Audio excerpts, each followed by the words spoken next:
My six pack in that movie was ridiculous. I mean, that was months and months and months of training and dieting and intense workouts.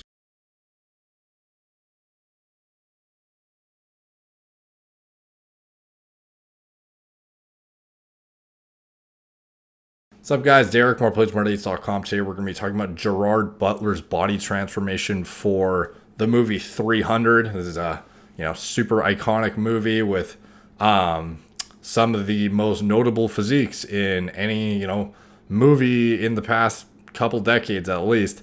And a lot of people want to know what went into that transformation for that role in particular. And I kind of want to break it down and let you guys know exactly what I think went into it. So the first role that's worth referring to is An Unsuitable Job for a Woman in 1999. So he is 30 years old here, and he doesn't look like he trains. Like, let's be honest, he looks just skinny fat here. Not by bodybuilder definition, by average person definition, he looks like a normal average person who's not shredded but not jacked whatsoever. So this role doesn't give us a glimpse necessarily into what his response is like to training, but it gives us a glimpse as to how genetically gifted he was from baseline. And then we go forward to Attila in 2001, and in this he looks a bit better. He has a little bit of a vein popping out of his arm. He has a bit more mass on him. He obviously looks a lot older too. And comparing what he looks like in Attila to what he looked like in that 1999 role, it's almost unrecognizable, to be honest. And it's probably more so the fact that he has a bunch of facial hair here. He has a long, unruly hairdo, I guess, in Attila, but he looks like a kid in the 1999 role, and both do give us a good glimpse as to what his physique looks like in his late 20s when he would otherwise be in a prime position to pack on muscle mass, and anything thereafter becomes increasingly difficult. Even if you are untrained and you still have your newbie gains in front of you and whatnot, you're starting an uphill battle once you get out of your 20s. So acknowledging this, we can get a better reference point for how significant of a change he makes between these roles and 300. And we can see again in the 1999 role, we do get some good shots of him in a tank here. I guess I don't know what he was doing exactly, if he was just exercising or if he was doing something else, or he's just chilling in the tank, whatever it is. We can see it's like basically a stringer, and he has no deltoid development, no arm development. Just a basic average person with a normal-ish metabolism who has probably 15% body fat or something like that, and looking totally untrained. He just looks like a young guy who's not fat, basically. And in 2001 in Attila, he looks a little bit better, probably maybe like 5 more pounds of muscle, and he's grown out the beard a bit and actually looks like a man at this point. And the interesting thing is he's in his late 20s I think he's actually 30 in the 1999 role, and then in Attila he might be 32 unless I'm mistaken. I might be off by a year or two, but roughly that's the age time frame we're looking at here, and it's only 2 years apart despite it looking like 20 years apart between what they look like in the roles. And then moving forward to 2002 in Shooters, his physique has not really progressed in my opinion since Attila. He basically has not skinny fat, but certainly not improved in the past year, despite knowing he had 2 shirtless roles where he had to play a character that would otherwise probably be best served by being as lean as possible for these roles. So we already sort of know what he's capable of based on his late 20s with some level of fitness in mind. He knows he's going to be shirtless for these roles. He knows it should be flattering. He knows he's supposed to be more muscular than he was in 99, and he's done that, but it's not like there's a significant improvement, but it's certainly indicative of natural progression in my opinion at this point. And then we get to 2003 Tomb Raider, and this is where his physique is peaked so far anyways. Obviously compared to 2006 in 300, it's still nowhere near that, but this is another role where some would, you might argue when your entire life is revolved around, maximizing your physique and get the best trainers and the best of this, and you're training 2 hours a day and you have perfect diet and blah, blah, you can do so much. And it's like, yeah, you can. I can see that for sure. But in Tomb Raider, again, he's playing somebody who's supposed to be in shape. Like, look, he's literally in prison doing pull-ups on this thing. He's supposed to be this intimidating, cool, edgy dude who helps out Angelina Jolie to go. I don't even know what they're supposed to be doing here. Laura visits the prison, offers the deal to Terry. I'm like reading the video description right now, telling him that she will drop the charges set on him if he agreed to accompany her to China to find Shen. And blah, blah, blah, blah. So he's like supposed to be some mercenary for hire or something. And he's in jail right now. And he gets out if he helps her. And he's supposed to be a badass. Obviously, he's doing these pull-ups on the ceiling here. And he's just like, could you be more of a macho dude? You know, you just walk in, you're just doing some fucking upside down pull-ups on a cage. And then he drops down and we can see his physique. And has it improved since the previous roles? Yeah, maybe a little bit. He has a bit more mass on his arms. He has a bit of a cap on his delts now. He's not fat, so obviously he's eating relatively good right now still. He has a bit of a peak developing that he didn't have prior, but more or less looks similar to what he did in Attila and in 2002 in Shooters. He doesn't look like he's gained a ton, but again, this is natural progression. And this is what can be expected by somebody who packs on a normal amount of muscle. He doesn't have freak genetics. We can already see that. His progression to this point has been very average. He's not a hyper responder. He's not somebody who has shit genetics, but he's certainly not somebody who has anything above average. So this is the result of him still preparing for this role and trying to look good. And he does look good by, you know, most people's standards. He's in shape. Like, this is a fit guy, but this is natural looking. This is all natural progression up to 2003. Now, the roles thereafter, this is where you got to put the microscope on a bit, because we want to see how quickly this progression was to 2006. And the problem is between this Tomb Raider role in 2003, he doesn't really have any roles that are good for evaluating his physique. He actually had another role too, I actually just remembered, called Dracula in 2000. So this was before Attila in 2001. This was before Tomb Raider. This is before Shooters. This is the second role he had after his role in Unsuitable Job for a Woman. So he looks honestly almost like a Hugh Jackman in this role to me, like a OG, like Wolverine, saucing it up before Hugh Jackman, what I think Hugh Jackman did to, you know, peak for the later Wolverine roles. But anyways, like, he looks more like Wolverine in the first movie here. And again, like, you can see a bit of an outline of a six-pack, but it's nothing, you know, crazy impressive. He's fit, but he's not Leonidas. We can all see that in the progression from 99 to 2000 to 2001 to 2002 up to 2003, where he plays this sick-ass, edgy dude doing fucking upside-down pull-ups on the cage, where he's supposed to be this badass.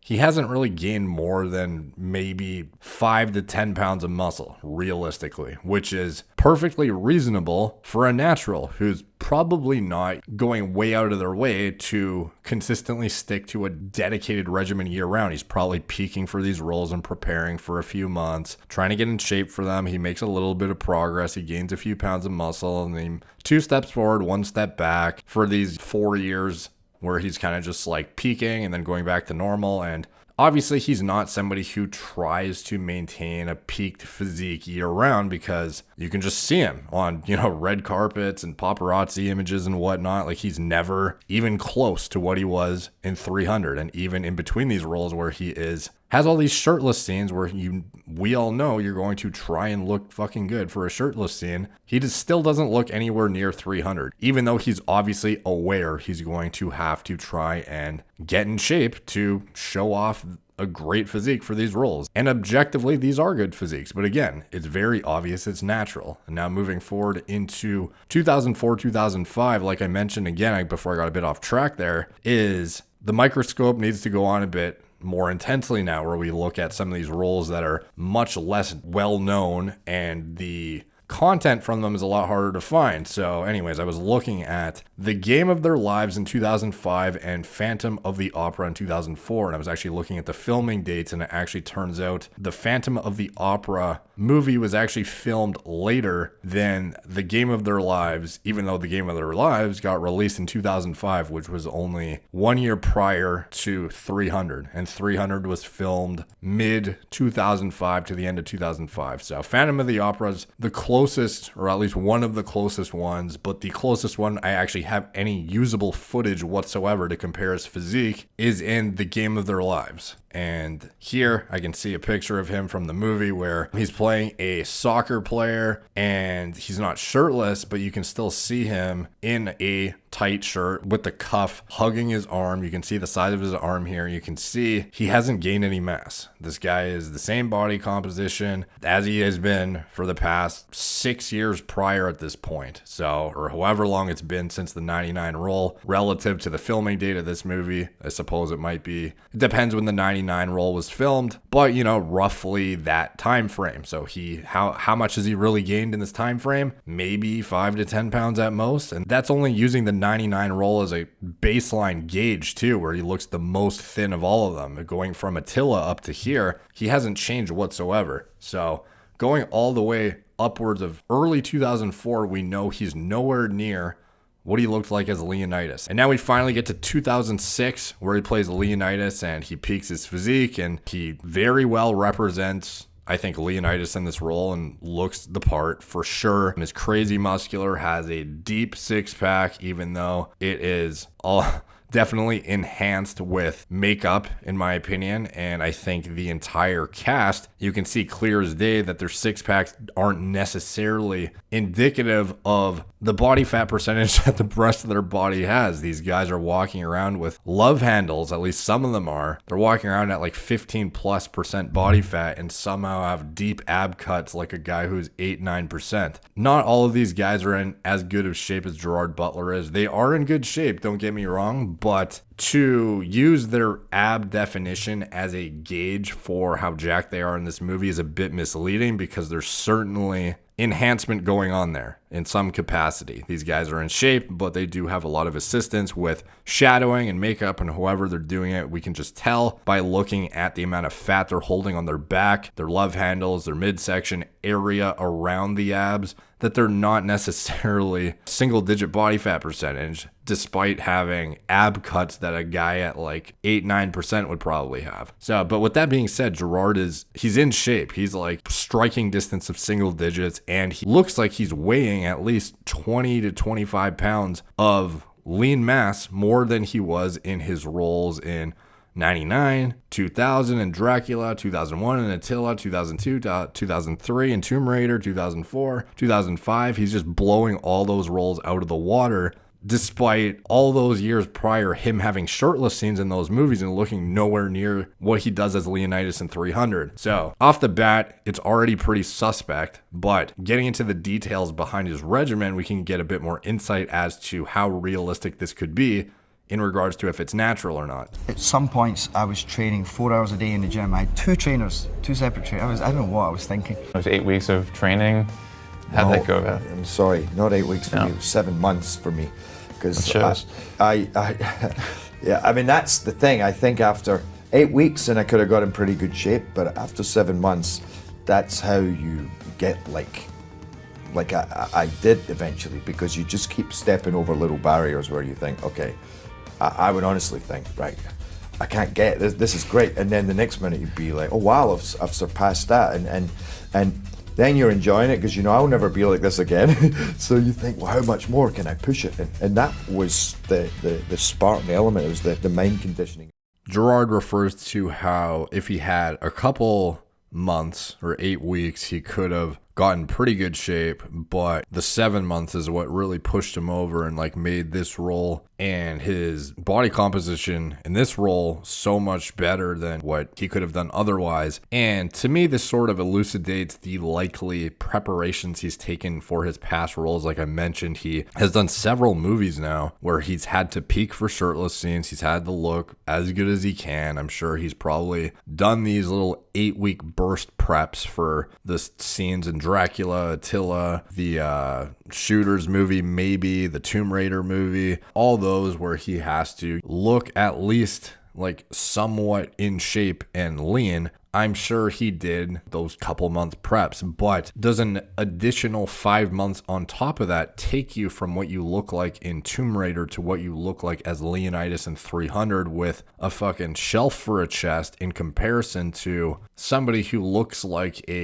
okay, you might work out and you're definitely natural. No, it doesn't. And just to further solidify this, if we look past 300 before we really delve into the specifics of what I think he actually took, because I think it goes without saying that this was undoubtedly enhanced, in my opinion, going forward into his roles after 300, like very, very shortly thereafter. In 2007, he was in a movie called P.S. I Love You. And in this movie, you can see that within 1 year, his physique has already completely regressed to the point where he looks exactly the same as he did in 2000. Like, he's lost what appears to be 20 pounds of lean mass since 2006, where he was obviously on top of his regimen. And he even says in the interviews that, after I stopped, I was so dedicated that I just stopped completely for like a year. So obviously that would account for the significant loss. But even if you do stop working out for a decent amount of time, the drastic change and the drastic reduction in muscle mass and just deteriorating like that, no natural would lose that much just by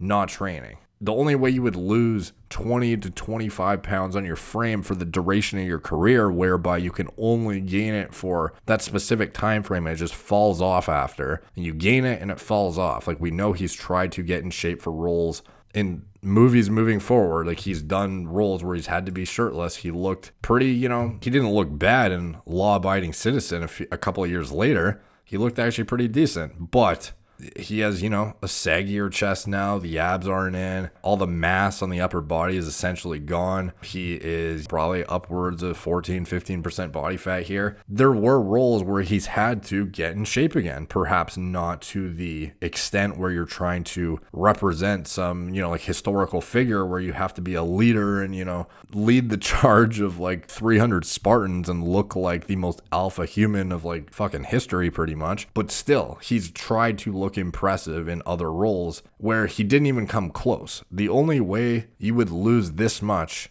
and not be able to get it back with muscle memory, if you were natural throughout this entire process, the only way this would have occurred is if he was on a fairly substantial dose of exogenous anabolics for 300 and then came off of them. Even if anyone just stopped training for a few months, you would get it all back with ease. And a lot of that would be temporary weight. It wouldn't necessarily be actual muscle mass that fell off you. It would just be temporary loss. And you could then re-engage and re-induce hypertrophy in that accrual of myonuclei you had already gained in your past bulking phases, or whatever you did to accrue that bank of myonuclei that you can draw off of later when you want to peak for roles or whatever it is that you're trying to do. And in roles where you would see him pull out that muscle memory, it just doesn't happen. He's never had a physique close to 300 in movies prior or movies thereafter where he would have that muscle memory effect. And to me, that's just indicative of the fact that if he was natural for the entirety of his career, it was likely all circled around 300 where he definitely used something.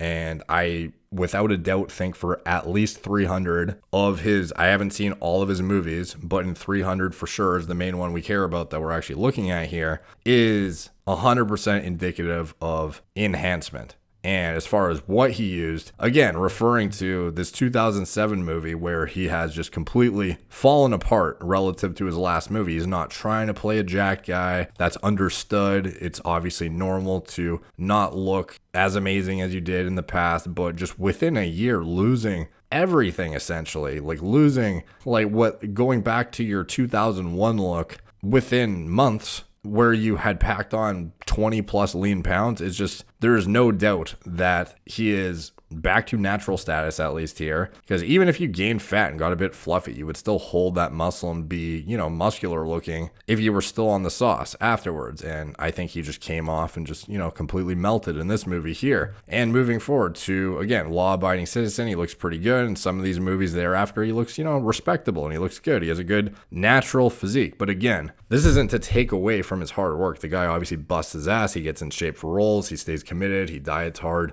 I'm just saying, relative to 300 as the gauge here, none of these come close. So going back to the 300 rule, what would he have done in a 7-month time frame to gain what appeared to be a game-changing amount of muscle where it's like a lifetime's worth of progress within 7 months? I think at minimum, we can say for sure he probably used exogenous testosterone. It's the bioidentical hormone you naturally produce endogenously. It is something that is easily obtained and cheap. It's also something that is easy to get prescribed and pharmaceutical grade. It's kind of a no-brainer for somebody to use the main bioidentical hormone we all know that works and is tried and true, and you probably will have the least deleterious outcomes, or it's at least the most predictable in terms of side effect profile, and you know how to go about using it, go about getting it, go about having somebody who knows how to at least somewhat advise you how to take it. And as far as the way his physique looks too, it's not just like he got leaner. He has significantly increased the volume. He looks way rounder everywhere. It's not just the fact that they, outlined his abs. He is lean, and his abs are a bit enhanced from some sort of makeup or whatever, but his physique is fucking jacked. Like, you can't take that away from the guy. He looks amazing, but he's muscular all over. It's not just like they slapped some fake abs on him and he looked okay and they used some CGI to make him look better. Like, this is a great physique. And like I said, he's probably sporting an extra 20 plus lean pounds here, and I don't think the amount of muscle he put on in that time frame could have been achieved with anything less than at least 300 plus milligrams of testosterone. And in reality, with the volume and intramuscular fullness he's holding while simultaneously getting leaner, I wouldn't be surprised if they threw some GH in there. And this is something that's, a bit more speculation. I don't think they probably did anything from a 19 NOR category. I doubt they threw a DHT derivative in. I think that this was probably just good old traditional exogenous testosterone. And it almost reminds me of the Chris Hemsworth transformation that I outlined for Thor, where he pretty much did the exact same thing. I think he probably had a better baseline to work off of than Gerard did, but they had a similar outcome, with perhaps Thor being, a bit more impressive, but still he also had a better baseline. But the amount of mass they gained in the final look and the roundness they had with the not, dry, shredded, cosmetic crispiness or anything like a Hugh Jackman in Wolverine, where he's just trend out of his mind, hypothetically. They have a more volume, full look, whereby it's a lot more indicative of something that's a substrate for aromatase like testosterone. And I sort of, you're sort of left with a handful of compounds at that point that he would be using at least as his foundation of a base of a cycle. And the overwhelming likelihood is probably that, again, like, he used testosterone. This is what is largely contributing to the final look he achieved in this role as Leonidas here. And the amount of muscle mass he packed on, it lines up very well with what is represented in the graded dose response in young men as far as the time frame as well as the final outcome. In my opinion, I think a lot of this weight is intramuscular water. Like I said, he doesn't look like he's in the single digits. He does look lean, but he doesn't look like he is dry, grainy single digits. He looks like he's packed on, like I said, 20 to 25 pounds of fat-free mass, but it's not contractile tissue. Much like Chris Hemsworth, a lot of this is temporary water weight that's going to fall off when you come off, and a lot of it is just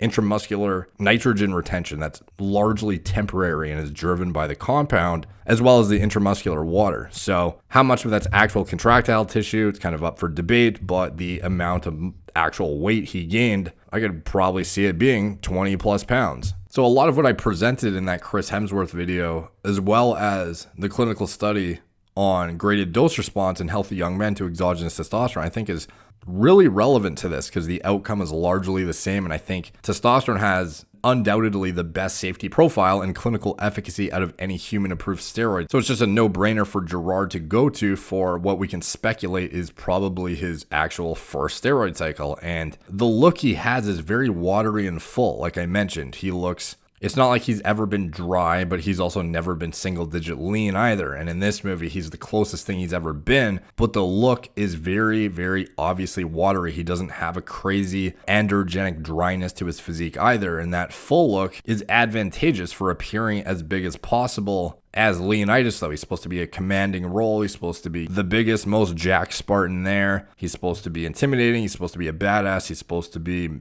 massive and muscular. And at the end of the day, looking as inflated as possible with still visible abs is a desired outcome, I would think, as a director who is trying to create the best representation of a leader of the 300 Spartans. And I think for achieving this look, a super physiological dose of testosterone is more than sufficient. And to determine what dose Gerard actually took for his transformation, we can sort of extrapolate some of the data from the clinical studies conducted on healthy young men to get a better idea of what he likely took to achieve the results he did in the time frame given. So when we look at the study parameters of the testosterone dose response in healthy young men study, it evaluated weekly administrations of testosterone at 25 milligrams a week, 50 milligrams a week, 125 milligrams a week, 300 milligrams a week, and 600 milligrams a week for 20 weeks in healthy young men. So we're looking at a time frame of roughly 5 months here. So keep in mind when you interpret these results too, that it's fat-free mass that also accounts for water. It's not just pure contractile tissue. So as you would expect, the higher the testosterone dose used, the more aromatization occurs. And the more aromatization there is, the more water retention will also occur, which is going to play a role here too, as it did in Gerard's transformation, in my opinion. So when you actually looked at the results here, this study had nutritional intake controlled, exercise regimen controlled, dose was controlled, used pharma grade testosterone obviously, and the participants didn't even partake in strength training or moderate to heavy endurance exercise during the study. And the only thing that differed between them was the dose of testosterone administered. So if we look at the body composition analysis in that study,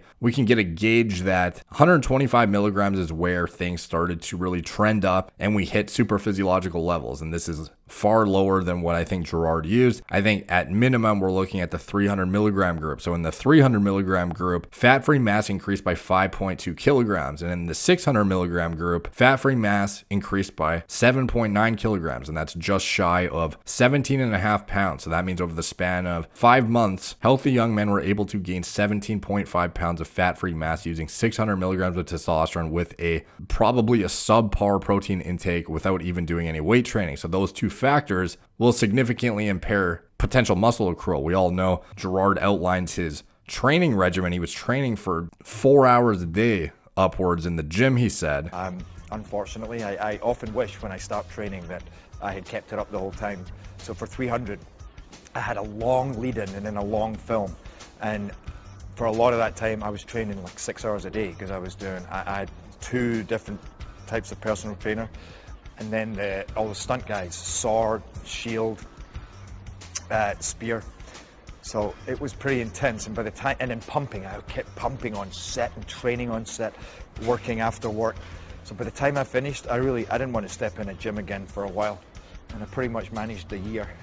And when you look at Gerard's training schedule, which I didn't even refer to yet, he was training on a daily basis upwards of 4 hours in the gym. And while this is obviously consistent with all the other, Hollywood transformations I've covered where, I'm in the gym, 6 hours a day and it's so hard and chicken and broccoli and blah, blah, blah. It's like, there's like a running joke now on my channel that chicken and broccoli is code for steroids, which is actually pretty funny because all these guys pretty much say the same fucking thing. They say, I'm training 6 hours a day. I have the best trainer. I have blah, blah, blah. And it's like, yeah, you do. But I mean, you can't support this recovery and gain 20 lean pounds at the same time without gear. Like even if you were training optimally and taking rest days, like you need rest days to recover. You can't just grind yourself into the ground doing, even if it's 2 hours of, stunts, if it's 2 hours of choreography, if you're doing 2 hours of weights on top of that on a daily basis with no rest days, that's not something you can support without burning out naturally. You're going to end up running yourself into the ground, and even with gear, that'd be hard to keep up with and somehow still gain 20 lean pounds, which it looks like he did with not relative ease or anything. He still had to have a very, very good diet regimen, I'm assuming, despite him not actually detailing it, which is surprising. I thought he would go into the chicken and rice thing, which he didn't. So